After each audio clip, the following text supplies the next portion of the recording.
노년을 지혜롭게 실버의 지혜입니다. 오늘도 마음이 조금 편해지는 이야기 함께 나누겠습니다. 얼마 전 이런 이야기를 들었습니다. 오래 알고 지낸 지인이 조용히 이렇게 말하더군요. 나는요, 싫은 소리를 못하겠어요. 하고 나면 며칠씩 마음이 불편해요. 그 말 한마디에 고개가 저절로 끄덕여졌습니다. 아마 이 영상을 듣고 계신 분들 중에도 비슷한 경험 있으신 분 많으실 겁니다. 겉으로는 웃고 넘기지만 집에 돌아와서 혼자 곱씹어보게 되는 말들 있으시죠? 그때 왜 또 거절을 못했을까? 괜히 말했다가 관계 망칠까봐 참았지. 이런 생각들이 머릿속을 떠나지 않습니다. 이제 나이도 들었고 사람 하나하나가 더 소중해지다 보니 더 조심하게 되는 것도 사실입니다. 괜히 내가 까칠해 보일까봐, 예민한 노인처럼 보일까봐 하고 싶은 말도 삼키게 되죠. 그런데 말입니다. 신기하게도 사람들에게 상처받는 이유가 싫은 소리를 해서가 아니라 싫은 소리를 못해서 시작되는 경우도 꽤 많더라고요. 참고, 배려, 양보. 이 세 가지가 쌓이다 보면 어느 순간부터는 존중이 아니라 당연함으로 바뀌어 버릴 때가 있습니다. 비슷한 나이인데도 유독 인간관계가 편한 분들, 주변에 꼭 한 분씩 계시죠. 특별히 말이 많지도 않고 누굴 함부로 대하지도 않는데 이상하게 사람들한테 무례하게 대접받지 않습니다. 그분들은 화를 잘 내는 것도 아니고 싸움을 잘하는 것도 아닙니다. 그런데도 관계가 편안합니다. 왜일까요? 그분들에게는 딱 한 가지 공통점이 있었습니다. 말을 세게 하지 않으면서도 선을 분명히 긋는 방법을 알고 계셨습니다. 이건 성격의 문제가 아닙니다. 타고난 기질도 나이도 상관없습니다. 지금부터 알아도 충분합니다. 오늘은 싫은 소리를 못해서 상처받아 온 분들을 위해 말을 바꾸지 않고도 삶을 편하게 만드는 방법을 차분히 이야기해 보겠습니다. 오늘 주제가 마음에 드신다면 구독과 좋아요 눌러주세요. 여러분의 작은 응원이 더 솔직하고 진심 어린 이야기를 나누는 힘이 됩니다.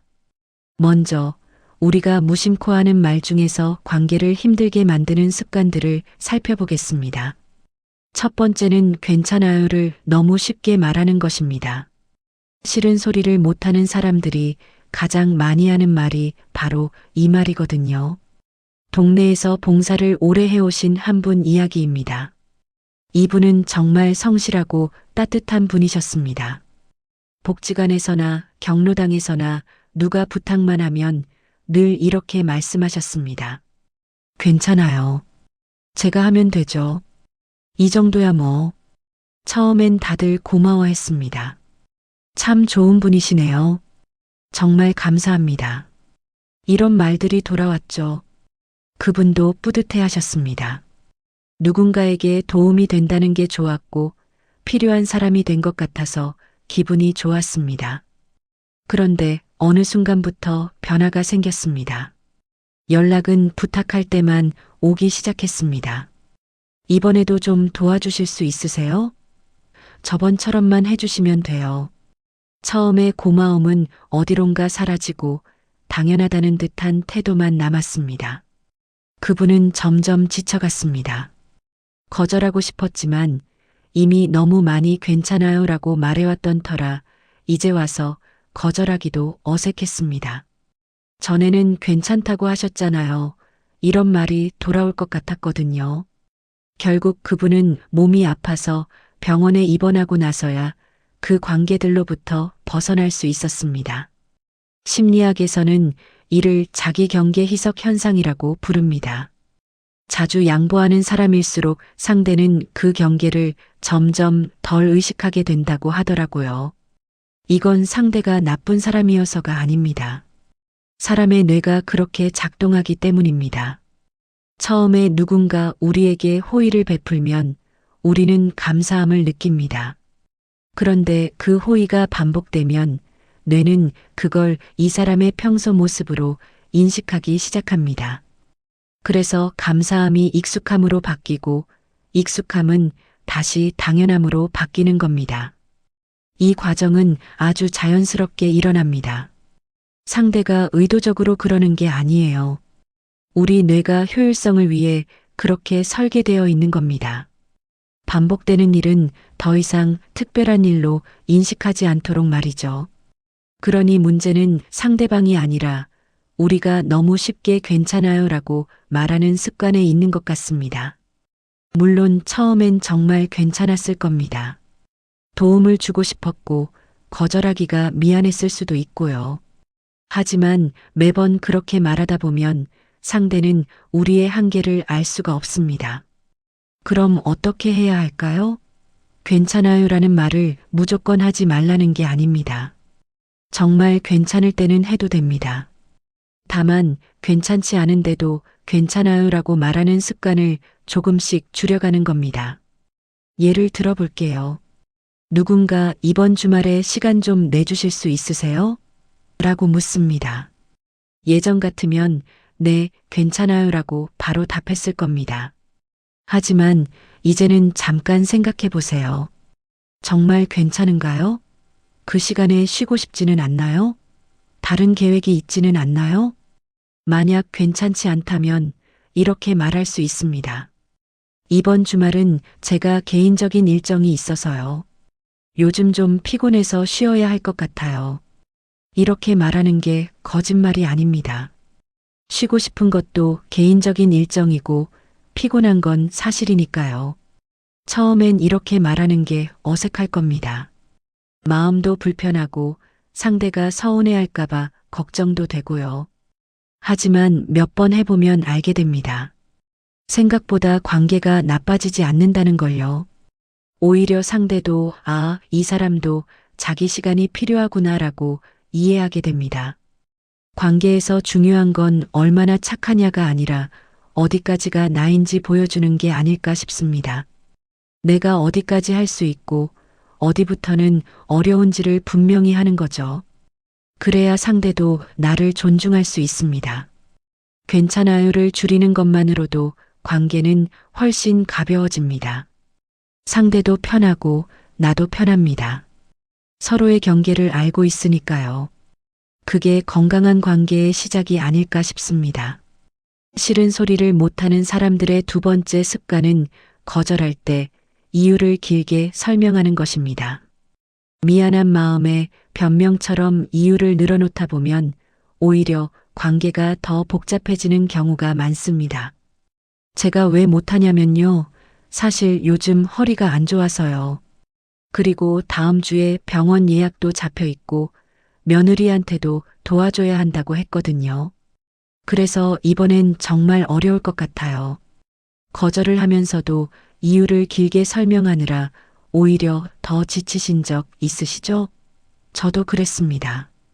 거절 한마디 하는데 이유를 주르르 늘어놓고 끝나고 나면 왜 이렇게 변명을 많이 했나 싶어서 스스로 속상하기도 했습니다. 왜 우리는 거절할 때 이렇게 긴 설명을 하게 될까요? 대부분은 미안한 마음 때문입니다. 그냥 안 된다고만 하면 너무 차갑게 느껴질 것 같아서 이유를 말해야 이해해 줄 것 같아서 이런 생각이 드는 거죠. 그런데 여기서 문제가 생깁니다. 이유를 길게 설명할수록 상대는 설득의 여지가 있다고 느낍니다. 우리가 허리가 안 좋아서라고 하면 상대는 그럼 앉아서 할 수 있는 일로 바꾸면 되겠네라고 생각합니다. 다음 주에 병원 예약이 있어서라고 하면 그럼 이번 주 안에만 해주시면 되잖아요 라는 말이 돌아옵니다. 그래서 다시 부탁이 옵니다. 형태만 조금 바꿔서 또 옵니다. 그럼 이건 어때요? 이렇게 하면 괜찮으시죠? 우리는 또 다른 이유를 만들어내야 하고 상대는 또 다른 방법을 제안하고 이게 계속 반복됩니다. 한 심리학 연구에서 이런 실험을 했다고 합니다. 사람들을 두 그룹으로 나눠서 한 그룹에게는 안 됩니다라고만 말하게 하고 다른 그룹에게는 이유를 자세히 설명하게 했습니다. 결과가 흥미로웠는데요. 이유를 설명한 그룹이 오히려 다른 사람들로 하여금 부탁을 더 많이 받았다고 합니다. 왜 그럴까요?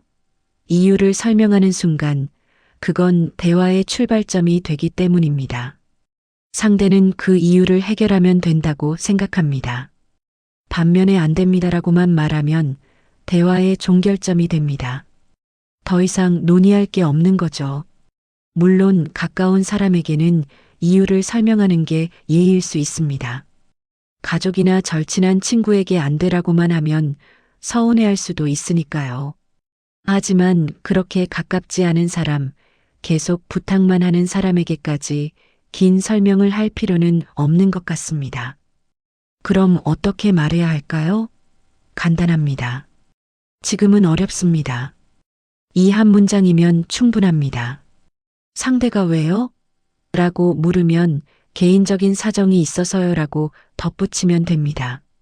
더 이상의 설명은 필요 없습니다. 처음엔 이렇게 짧게 말하는 게 무례하게 느껴질 수 있습니다. 하지만 사실 이게 더 솔직한 태도인 것 같습니다. 상대에게 거짓 희망을 주지 않고 명확하게 내 입장을 전달하는 거니까요. 설명은 친절이지만 항상 필요한 건 아닙니다. 오히려 불필요한 설명은 관계를 복잡하게 만듭니다. 상대도 우리도 지치게 만들죠. 때로는 지금은 어렵습니다. 이 한 문장이 가장 솔직한 존중입니다. 상대의 부탁을 존중하되 내 상황도 존중하는 거죠. 서로를 위한 가장 깔끔한 대화가 아닐까 싶습니다. 나이가 들면서 우리가 배우는 건 모든 일에 긴 설명이 필요한 건 아니라는 겁니다. 짧고 명확한 말 한마디가 때로는 긴 변명보다 훨씬 더 정직하고 존중받는 태도라는 거요. 세 번째로 조심해야 할 습관은 거절하기도 전에 미안해요부터 말하는 것입니다. 이 말버릇 때문에 오히려 우리가 더 낮은 위치에 서게 되는 경우가 많습니다. 미안한데요. 죄송하지만요. 이거 말하기가 참 그런데요. 아직 거절도 안 했는데 이미 고개를 숙이고 계십니다. 말을 시작하기도 전에 미안하다는 말이 먼저 나옵니다. 이런 경험 많이 있으시죠? 저도 그랬습니다. 거절을 해야 할 상황이 오면 입을 열기도 전에 가슴이 두근거렸습니다. 이 사람이 기분 나빠하면 어떡하지? 관계가 나빠지면 어떡하지? 이런 걱정이 앞서다 보니 자연스럽게 미안해요라는 말부터 나왔습니다. 그런데 이게 문제가 될 때가 있습니다.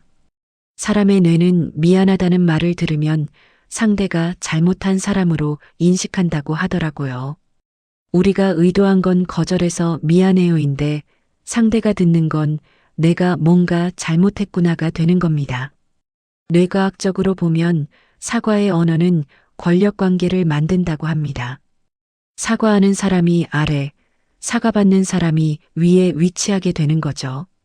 그래서 우리가 먼저 미안해요라고 하는 순간 우리는 이미 낮은 위치에서 대화를 시작하게 됩니다. 실제로 어느 교회에서 있었던 일입니다.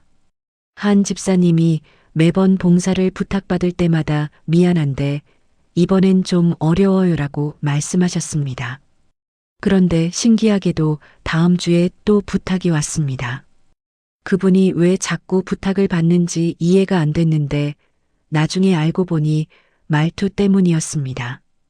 미안한데라는 말로 시작하면 상대는 무의식적으로 이렇게 생각합니다.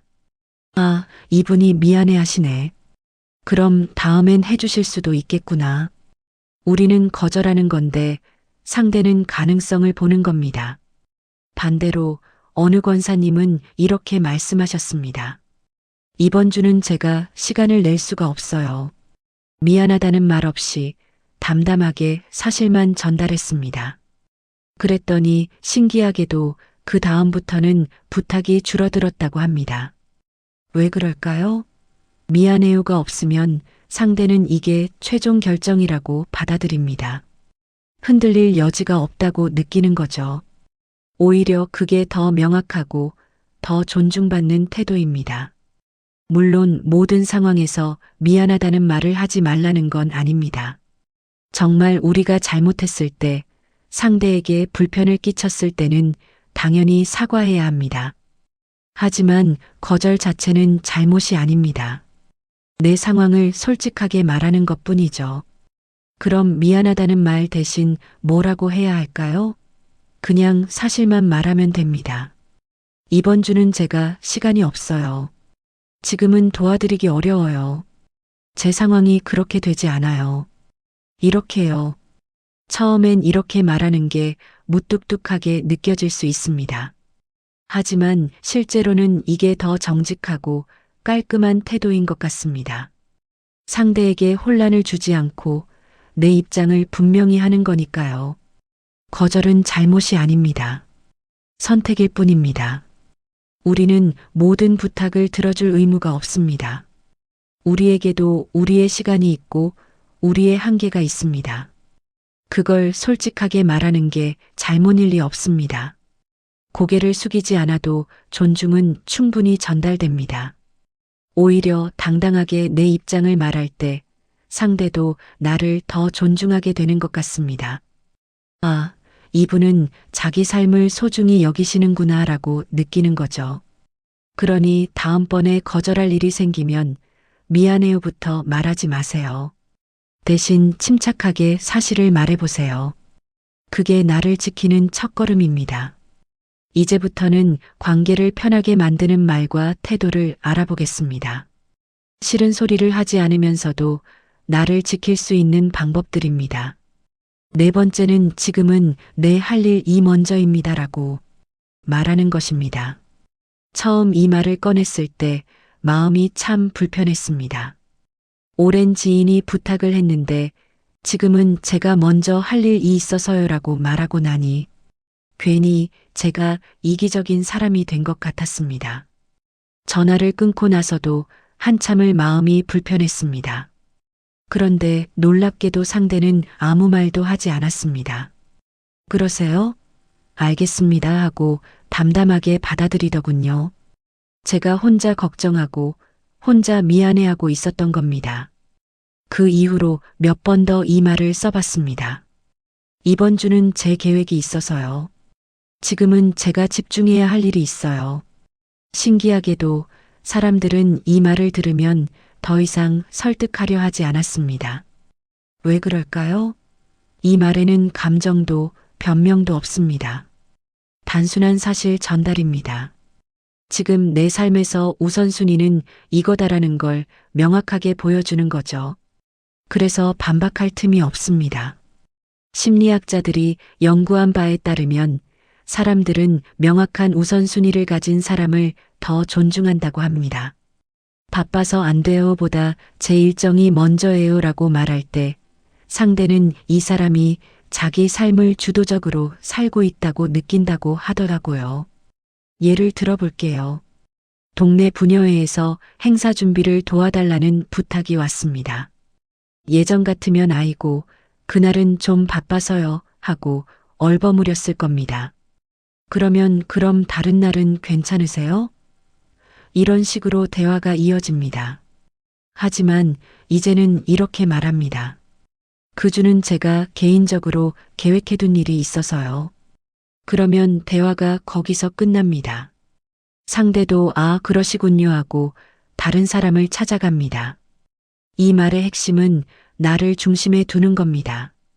바빠서 몸이 안 좋아서 같은 외부 이유가 아니라 내 일정이 먼저라는 내 선택을 말하는 거죠. 이게 훨씬 더 강력합니다. 물론 처음엔 이렇게 말하는 게 낯설고 어색합니다.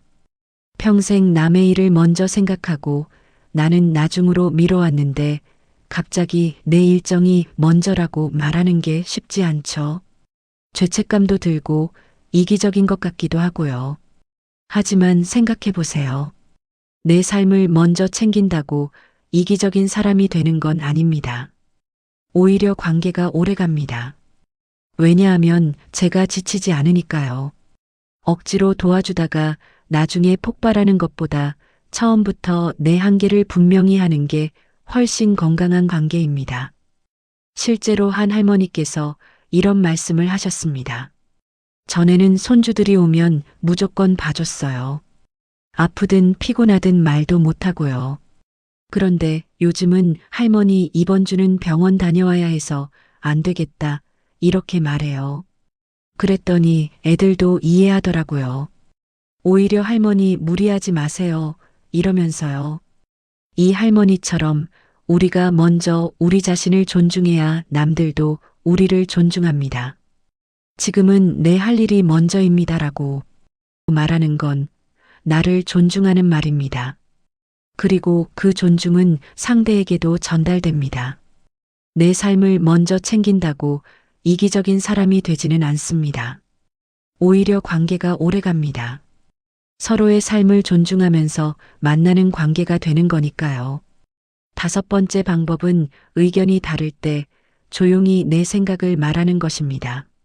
싸우지 않으면서도 내 입장을 표현할 수 있는 말입니다. 의견이 달라도 늘 웃으며 맞장구만 치던 분이 있었습니다. 경로당에서 누가 뭐라고 해도 그렇네요. 맞아요. 그럴 수도 있죠. 이렇게만 대답하셨습니다. 본인 생각이 달라도 절대 표현하지 않으셨죠. 그런데 어느 날 그분이 조용히 이렇게 말했습니다. 저는 그렇게 생각 안 해요. 주변 사람들이 모두 놀랐습니다.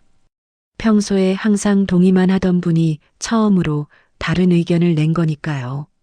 신기한 건 분위기가 전혀 나빠지지 않았다는 겁니다. 오히려 다른 분들이 어떻게 생각하세요? 하고 물어보기 시작했습니다. 그분의 의견을 진지하게 듣더군요. 그날 이후로 그분은 경로당에서 조금씩 자기 생각을 말하기 시작했고 사람들도 그분을 더 존중하게 됐습니다. 왜 이런 일이 생긴 걸까요? 연구에 따르면 의견 차이를 조용히 표현하는 사람이 오히려 신뢰를 더 받는다고 합니다. 항상 동의만 하는 사람은 사람들이 진심인지 아닌지 의심하게 되거든요. 저 사람은 정말 그렇게 생각하는 걸까? 아니면 그냥 맞춰주는 걸까? 이런 생각이 든다는 거죠. 반면에 가끔씩 다른 의견을 내는 사람은 동의할 때도 진심으로 동의하는 것처럼 느껴집니다. 이 사람이 동의한다는 건 정말 그렇게 생각한다는 거구나라고 받아들이는 겁니다. 물론 의견을 다르게 말한다고 해서 싸우듯이 말하라는 게 아닙니다. 그게 아니에요. 틀렸어요. 이렇게 말하면 당연히 관계가 나빠지죠. 중요한 건 어떻게 말하느냐입니다. 그 부분은 제 생각과 다릅니다라는 말에는 공격이 없습니다. 상대를 틀렸다고 하는 게 아니라 내 생각이 다르다고만 말하는 거죠. 이건 존중입니다. 상대의 의견을 인정하되 나도 다른 관점이 있다는 걸 표현하는 겁니다. 예를 들어볼게요. 친구들끼리 모여서 요즘 젊은 사람들 이야기를 하고 있습니다. 한 분이 요즘 애들은 다 버릇이 없어라고 말합니다. 다른 분들도 맞아요. 그러게요 하고 동조합니다. 이때 우리가 다르게 생각한다면 어떻게 말할까요? 아니에요. 요즘 애들도 괜찮은데요 라고 하면 분위기가 어색해집니다. 마치 다른 사람들이 틀렸다고 말하는 것처럼 들리니까요. 대신 이렇게 말해보세요. 그 부분은 제가 보기엔 조금 다른 것 같아요. 제가 만난 젊은 사람들은 꽤 예의 바르더라고요. 이렇게 말하면 상대의 경험을 부정하지 않으면서도 내 경험을 나눌 수 있습니다. 또 다른 상황을 예로 들어볼까요? 교회에서 어떤 결정에 대해 이야기하고 있습니다. 대부분 사람들이 찬성하는 분위기인데 나는 조금 우려되는 부분이 있습니다. 이럴 때 어떻게 말할까요? 저는 그렇게 생각 안 해요. 이런 점은 한 번 더 고려해 봐야 하지 않을까요? 이렇게 말하면 반대하는 게 아니라 다른 관점을 제시하는 겁니다. 사람들도 아, 그런 부분도 있네요 하고 귀 기울이게 됩니다. 다름을 말한다고 갈등이 생기지는 않습니다. 오히려 침묵이 더 큰 오해를 만듭니다. 속으로는 동의하지 않으면서 겉으로만 맞장구 치면 나중에 그게 쌓여서 폭발할 수 있습니다. 왜 그때 아무 말도 안 하셨어요? 동의하신 줄 알았는데요. 이런 말을 듣게 되는 거죠. 또한 항상 동의만 하면 내 의견이 없는 사람처럼 보입니다. 사람들도 나를 가볍게 여기게 되고요. 하지만 적절히 다른 의견을 내면 이 사람은 생각이 있는 사람이구나라고 인식합니다. 물론 모든 의견 차이를 다 표현할 필요는 없습니다. 사소한 일이나 중요하지 않은 주제라면 그냥 넘어가도 됩니다. 하지만 정말 중요한 일, 내가 동의할 수 없는 일에 대해서는 조용히 내 생각을 말하는 게 좋은 것 같습니다. 나이가 들수록 우리가 배우는 건 모든 관계에서 항상 맞춰줄 필요는 없다는 겁니다. 다름을 인정하고 서로 다른 생각을 나누는 게 오히려 건강한 관계라는 거요. 그 부분은 제 생각과 다릅니다라고 말할 수 있는 용기, 그게 성숙한 관계의 시작이 아닐까 싶습니다. 마지막으로 관계를 오래 지속하는 가장 현명한 방법을 말씀드리겠습니다. 바로 처음부터 내가 할 수 있는 범위를 분명히 하는 것입니다. 며느리를 도와주다가 결국 사이가 돌이킬 수 없게 나빠진 시어머니 이야기를 들은 적이 있습니다. 처음에는 가끔 손주를 봐주는 것으로 시작했는데 점점 요구가 많아졌다고 합니다. 주말마다 그러다 평일에도 나중에는 아예 며칠씩 맡기게 됐죠. 시어머니는 지쳤지만 말을 못했습니다. 며느리가 힘들까봐, 손주가 불쌍해서 계속 참았습니다. 그러다가 어느 날 폭발했습니다. 이제 못 봐주겠어. 나도 내 삶이 있어. 그렇게 관계가 틀어지고 서로 얼굴도 안 보게 됐다고 합니다. 이런 경우 의외로 많습니다. 도와주다 지쳐서 관계를 끊어버리는 경우 말입니다. 친구 사이에도, 형제자매 사이에도, 심지어 부부 사이에도 일어납니다. 왜 그럴까요? 선을 미리 말하지 않으면 결국 관계는 폭발로 끝나는 경우가 많습니다. 처음부터 여기까지만 할 수 있어요 라고 말했다면 상대도 그 범위 안에서만 부탁했을 겁니다. 하지만 우리가 한계를 말하지 않으니까 상대는 계속 더 많이 요구하게 되는 거죠. 심리학자들이 분석한 결과 건강한 관계를 유지하는 사람들의 공통점은 경계 설정이라고 합니다. 자기가 할 수 있는 것과 할 수 없는 것을 분명히 하는 거죠. 그게 상대를 위한 배려이기도 하고요. 예를 들어볼게요. 딸이 아이를 맡기러 올 때 처음부터 이렇게 말하는 겁니다. 엄마가 도와줄 수 있는 건 주말 하루 4시간 정도야. 그 이상은 엄마도 힘들어서 어려워. 이렇게 분명히 하면 딸도 그 범위 안에서 계획을 세웁니다. 하지만 우리가 괜찮아, 언제든지 맡겨라고 하면 딸은 점점 더 자주, 더 오래 맡기게 됩니다. 그게 딸이 나빠서가 아닙니다. 우리가 괜찮다고 했으니까요. 한계를 모르니까 계속 부탁하는 겁니다. 또 다른 예를 들어볼게요. 동네 친구가 차를 태워달라고 합니다. 한두 번은 괜찮았는데 매주 부탁이 옵니다. 이럴 때 어떻게 해야 할까요? 내가 도와줄 수 있는 건 한 달에 한 번 정도야. 매주는 나도 일정이 있어서 어려워. 이렇게 말하는 겁니다. 그러면 친구도 아, 그래? 그럼 꼭 필요할 때만 부탁할게라고 합니다. 관계도 유지되고 우리도 지치지 않습니다. 고대 철학자 아리스토텔레스는 중용은 지혜다라고 말했습니다. 지나치게 베풀지도 지나치게 인색하지도 않은 것, 적당한 선을 지키는 것, 그게 가장 오래가는 길이라는 거죠. 우리가 모든 걸 다 해주려고 하면 결국 지쳐서 아무것도 못하게 됩니다. 하지만 처음부터 범위를 정해두면 그 안에서 꾸준히 도와줄 수 있습니다. 상대도 감사하고 나도 무리하지 않고요. 여기까지가 제가 할 수 있는 범위입니다라고 말하는 건 거절이 아닙니다. 오히려 약속인 것 같습니다. 이 범위 안에서는 제가 도와드릴게요라는 약속인 거죠. 상대도 그 약속을 믿고 의지할 수 있습니다. 처음에는 이렇게 선을 긋는 게 냉정하게 느껴질 수 있습니다. 하지만 실제로는 이게 더 따뜻한 태도인 것 같습니다. 왜냐하면 관계가 오래 가니까요. 지쳐서 폭발하거나 관계를 끊어버리는 일이 없으니까요. 너무 참지도 너무 밀어내지도 않는 것.